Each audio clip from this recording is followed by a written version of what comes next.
A ditadura venezuelana anunciou o aumento do salário mínimo no país no último sábado.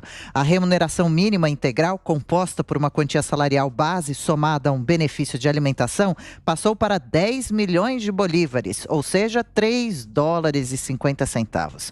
Valor inferior ao preço de 1 quilo de carne ou a mesma quantidade de queijo. E que também é insuficiente para comprar uma caixa de ovos, de 30 ovos. A desvalorização da moeda local gerou a dolarização informal da economia da Venezuela. Em março, o governo venezuelano deu início à impressão das cédulas de 200 mil, 500 mil e 1 milhão de bolívares. Augusto Nunes. 1 minuto, Augusto. Quando houve uma coisa parecida na Argentina, há uns 20 anos, e as pessoas iam buscar o dinheiro com sacolas e tal. Se fosse uma moeda forte, eles sairiam de lá milionários. Continuavam paupérrimos, porque a moeda não vale nada. A moeda venezuelana hoje tem o mesmo valor do regime. Nenhum. A Venezuela está a caminho da falência.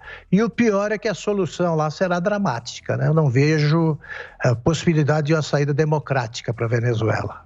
Estranho que eu já vi em alguns casos colecionadores até comprarem uma nota dessa para guardar 1 milhão numa nota, desses 5 milhões.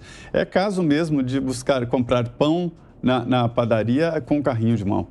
Veja a que ponto regimes populistas e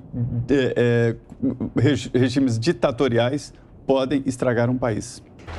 O mais assustador nesse processo que nós vimos passo a passo, quer dizer, essa destruição de um país que é a Venezuela, que era um país rico, coincidiu mais ou menos com a virada do século, ou seja, são 2 décadas aí de uma destruição flagrante, ao vivo, evidente, e principalmente eu queria acrescentar e ressaltar com a cumplicidade de muita gente que se diz democrata. Outro dia mesmo, infelizmente, eu não tenho nenhum prazer em fazer essa citação, mas outro dia mesmo estava o Papa Francisco, líder máximo da Igreja Católica, fazendo um discurso que, na minha opinião, é atenuante em relação à situação aberrativa, à situação de afronta humanitária e de afronta institucional que existe na Venezuela. Então, eu vejo aqui no Brasil, por exemplo, não preciso nem falar do Lula, que cansou de dizer que tem excesso de democracia na Venezuela,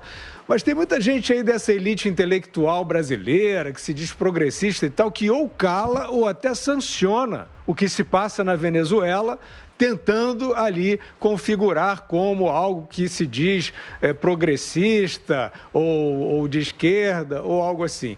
Esse, Adriana, é o grande veneno, Quer dizer, esses conceitos são os grandes venenos porque até hoje o Maduro, que é um facínora, que é um ditador brutal, sem nenhum meio termo, ele faz, quando houve a eleição nos Estados Unidos, ele estava fazendo tweet bonzinho para atacar o Donald Trump.